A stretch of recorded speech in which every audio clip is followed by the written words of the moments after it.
I am shaking uncontrollably in front of my computer because I am quite terrified. I never know when my time will run out. Since my buddy is here with me, my life is now in imminent jeopardy for no other reason than his presence. At first glance, it may not seem to make any sense, but allow me to explain. It all began earlier today when a buddy of mine stormed into my home and slammed the door behind him. I was caught completely off guard. He stood there with his back against the door and a heavy breath coming out of his mouth while his eyes were wide open with dread.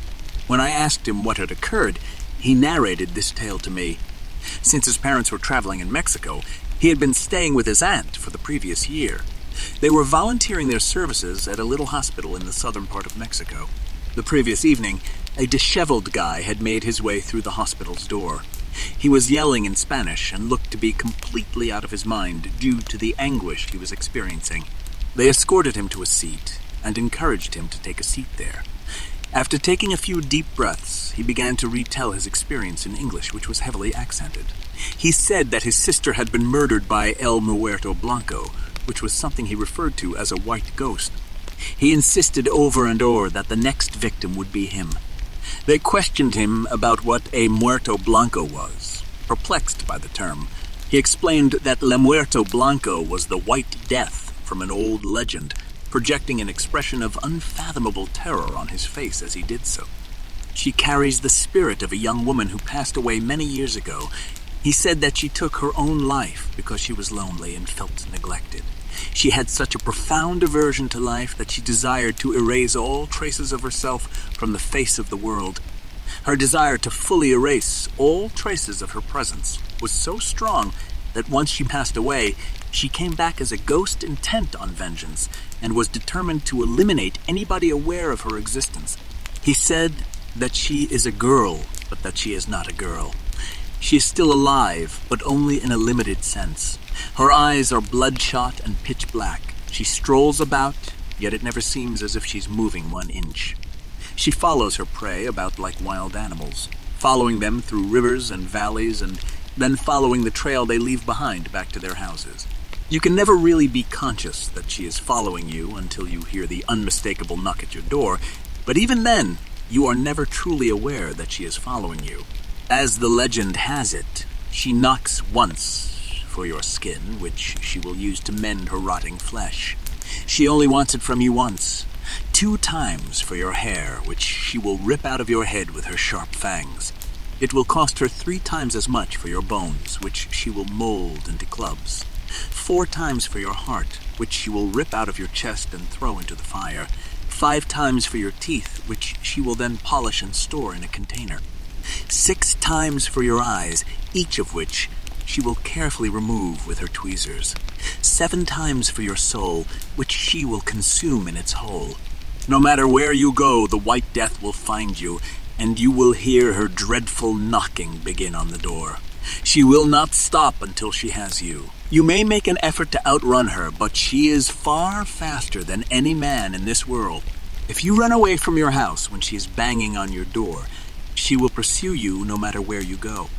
The horrified guy was confident that whatever it was had been responsible for the death of his sister. He had attempted to inform the police about the White Death, but they had refused to listen to him and instead laughed it off as an old wives' story. After that, he went to try to inform his priest, but the priest slammed the church door in his face and shooed him away as soon as he heard what he was trying to say. According to what the priest had stated, he had seen the White Death pursuing him, but he did not want to become involved. The terrified guy whispered to himself with his head buried in his hands that the White Death pursues you eternally up to the point that you inform someone else about it, and it comes crashing down. It takes your life and then proceeds to hunt out the person you told about it. The guy finished his story, then proceeded to steal a vehicle from the parking lot of the mission hospital, and then he fled into the night. It would seem that my friend's mother and father quickly phoned his aunt and informed her about the strange individual that they had come across in their travels. They inquired as to whether or not she was familiar with the term White Death. She said that she did not recall hearing about it, so they began to tell her the tale that the guy had shared with them. Later on that night, the aunt was again contacted by phone, but this time the phone was picked up by a member of the Mexican police force. They explained to her that the parents' bodies had been discovered outside of the medical facility. They were in pieces. They'd been pulled apart. My friend's aunt had promptly given him a call to give him the awful news while he was still at school. She comforted him by telling him that she had no idea what had transpired while he was crying. She went through everything with him, including the odd guy who had shown up at the hospital a few hours before his parents were discovered dead. He was visibly shaken up by her explanation. She explained to him that the guy had provided his parents with a strange and unsettling narrative about something referred to as the White Death. After hanging up the phone, he had a hard time processing all that had just taken place in the preceding moments. It was almost as though it didn't register in his mind as genuine. After a long day at school, he was surprised to find that the entrance to his aunt's house was already wide open when he arrived home. There was a path of blood inside the house that led into the kitchen. It was there, on the floor of the kitchen, that he discovered the corpse of his aunt. She had been ripped apart by her attacker limb by limb. As soon as he saw that, he panicked and bolted from the home, and continued running across town without turning around until he reached my residence. While he was telling me this tale, I found it hard to trust what I was hearing. His mother, his father, and his aunt had all been brutally put to death within a single day. It seemed to be completely implausible.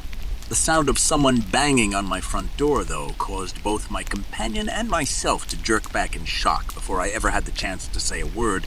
Nobody wants to go through with opening the door, so we've been standing here for the last hour, just gazing at it. The knocking has not stopped and is becoming louder as time passes. She never gives up. She never stops. La Muerto Blanco is unstoppable. I guess she wants to terrify us, my buddy and I. I guess she wants us to blame each other, and I do. I blame my pal. That is entirely due to his actions. That was careless of him to let anybody know about her. As I sit here in my home next to my buddy, and we both listen to that horrible banging becoming louder, I have a lot of wishes going through my head at the moment. I wish that she had murdered my pal before he could get to my place. I wouldn't be in any danger right now if he hadn't been able to inform me about her in the first place. I'm sorry I never met him. I am sorry for your situation as well. I am so sorry for making you listen to this whole story. I'm so sorry that I ever mentioned the White Death to you. Now you two know about her existence. Since you are now in her sights and she knows about you, she will come for you next.